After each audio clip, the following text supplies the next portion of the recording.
نبی اکرم صلی اللہ تعالی علیہ وآلہ وسلم کے ایک صحابی تھے، بہت غریب جوان صحابی. امام الانبیاء نے ایک دن پوچھ لیا، فرمایا میرے غلام کیسے دن بیت رہے ہیں؟ عرض کی آقا برادری میں امیر لوگ بھی ہیں مگر میں بہت غریب ہوں اور اس غریبی کی وجہ سے میری طرف کوئی توجہ ہی نہیں دیتا ہے. غریبوں کے جہاں میں وقت بھی رک رک کے چلتا ہے، کبھی صبح نہیں ہوتی کبھی شامیں نہیں ہوتی. میں آقا غریب ہوں، غریب کو کون پوچھتا ہے؟ محبت بری گفتگو ہو رہی تھی حضور کے ساتھ، اچانک جبرائیل امین آ گئے اور آ کے عرض کی اللہ کے حبیب کہ جس جوان سے محبت بری گفتگو فرما رہے ہیں نا، یہ تو کل زور تک زندہ ہے، کل زور کے وقت تک اس کی زندگی ہے، یہ فوت ہونے والا ہے. کل زور کے وقت اس نے مر جانا ہے میرے آقا.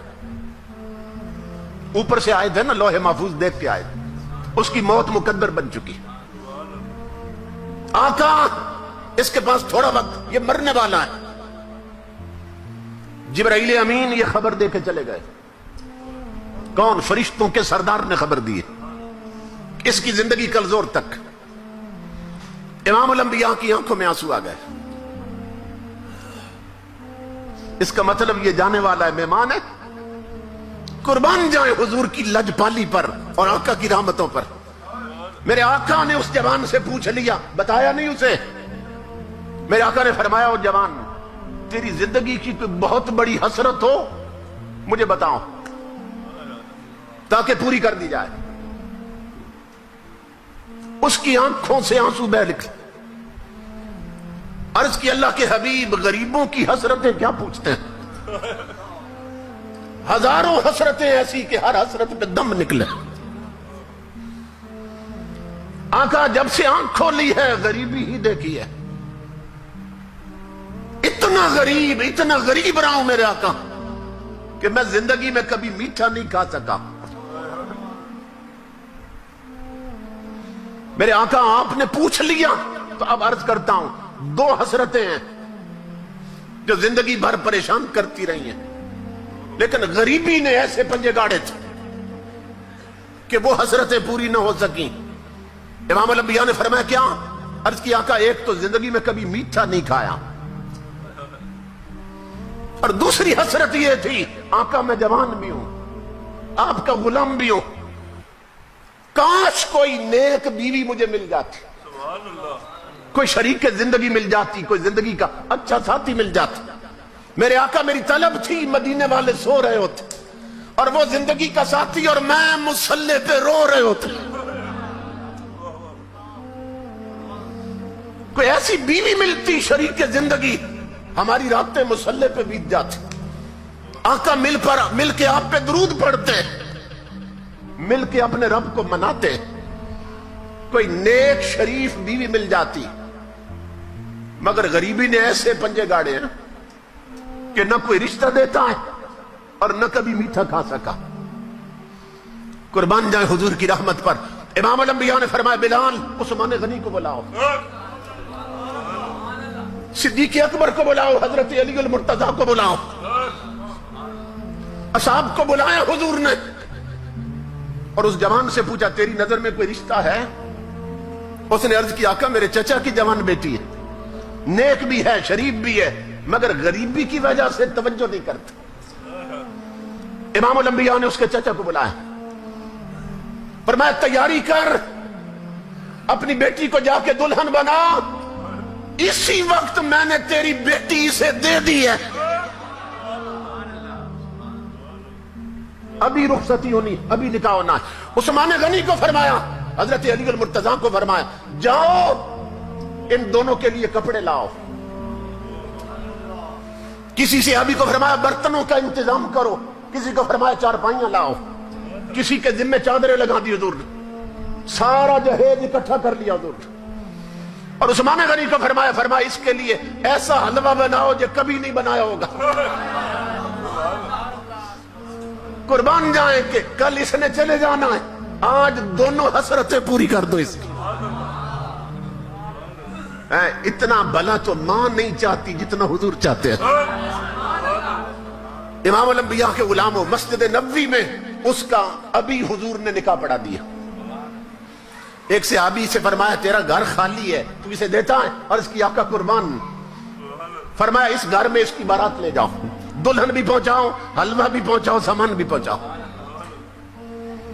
इमाम अल-अंबिया के गुलामों, सब कुछ पहुंच गया। जब दूसरा दिन आया ना, रात गुजरी, तो इमाम अल-अंबिया ने एक सहाबी को फरमाया तुम जोर के वक्त ना उस घर के पास चले जाना, वो जिस दूल्हे की कल शादी की है, और तुम असर तक ना घर के गिर्द चक्कर लगाना, उस गली से गुजरते रहना, और सुनना कि अंदर से रोने की आवाज तो नहीं आई, और जो ही रोने की आवाज आए मुझे बताना तूने आके। ताजदार अंबिया के गुलामों, वो सहाबी असर तक वहां रहे।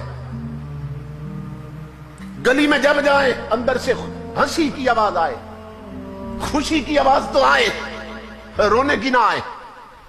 असर का वक्त हुआ, वो हुजूर की बारगाह में हाजिर हुए। इमाम अल-अंबिया ने फरमाया मेरे गुलाम क्या खबर है? अर्ज की आका वहां तो कोई रोना नहीं है, अंदर से तो हंसी की आवाज आ रही, अंदर से तो खुशियां पनप रही।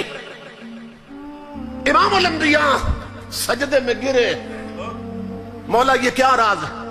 जिब्रील फरिश्तों का सरदार है, उसने खबर दी थी कल जोर के वक्त जवान ने फौत हो जाना, और अभी तक वहां रोने की आवाज नहीं आई, अंदर खुशियां हंसी हैं।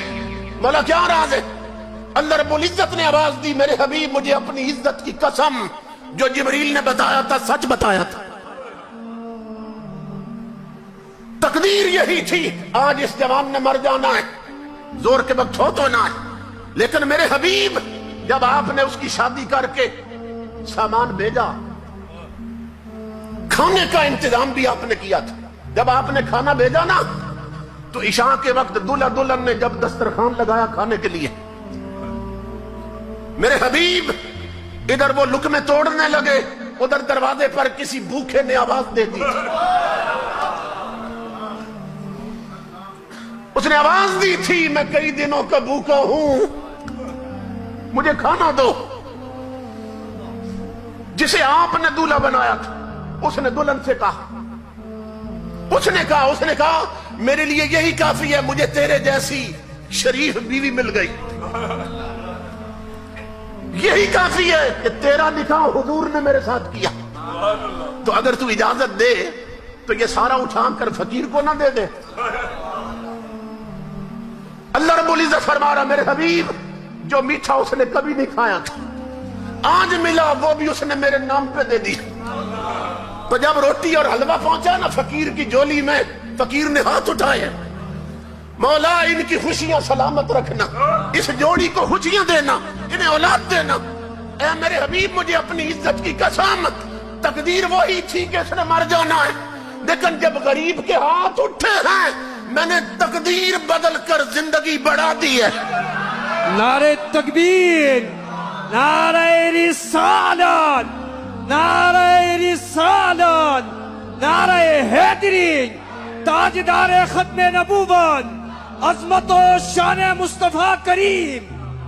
सुभान अल्लाह, सुभान। इसलिए मेरी माँ बहनों बेटियों, मेरे बुजुर्गों और जवानों, अड़ोस पड़ोस में देखो कोई भूखा तो नहीं सो गया, कोई बीमार तो नहीं, दवाई के लिए तो नहीं तड़पता है, कोई बच्चे ऐसे तो नहीं तुम्हारी सरपरस्ती के मोहताज तो नहीं है। इनके आंसू साफ करो, अल्लाह की इज्जत की कसम, अगर इनके होठों पे मुस्कुराहट आएगी, मदीने वाला कब्र में खुश होगा, खुदा हजर में खुश होगा।